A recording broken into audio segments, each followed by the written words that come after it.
I've had very mixed results with numerous brands of PoE switches over the last 5 years.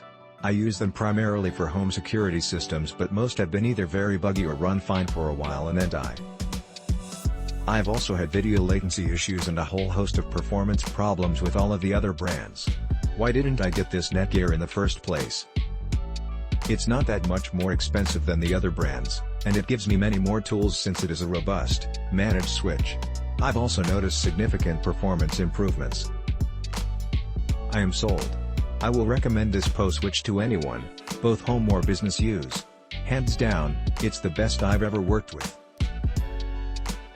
I'm not really in the habit of getting dumb switches. I even get smart switches for my home, limited L2/L3 features, but I usually stop short of a fully managed unit. Though there are cheaper options out there, I selected a NETGEAR 26-port Gigabit Ethernet Smart Managed Pro PoE switch, GS324TP, with 24x PoE Plus at 190 watts, 2x1 GSFP for the IP camera setup at my new home. The GS324TP looks like a piece of Soho equipment, as it's pretty small. Yes, you can put it in a rack, but it requires really long, and goofy-looking, brackets to span the full 19 inches. Regardless, it bolts up just fine, and fits in the single 1U space. The physical installation of the switch is pretty simple, though you do have to take into account whatever PoE requirements you have. You won't stuff this into a random 1U spot in your rack if your unit is drawing 200W. For me, I have 8 IP cameras and a PoE-powered VoIP, coming in a grand total of 75 to 85 watts. The switch, in total, never draws over 100 watts. Obviously, YMMV with whatever devices you put on it. That does kind of point out a limitation of the GS324TP. If you have high-power devices on a lot of ports, you will exhaust the power budget of the device pretty fast.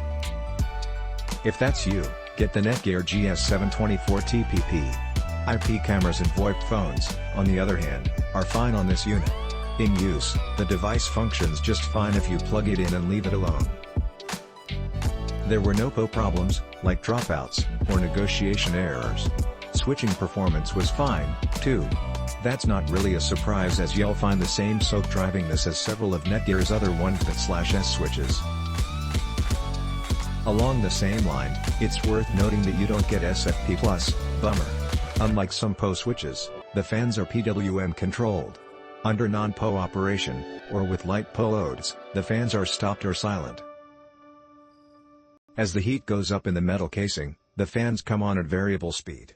At about 50% of the total power budget of the switch, it's not loud or obtrusive. That's just the beginning, though. Click link in description for more reviews.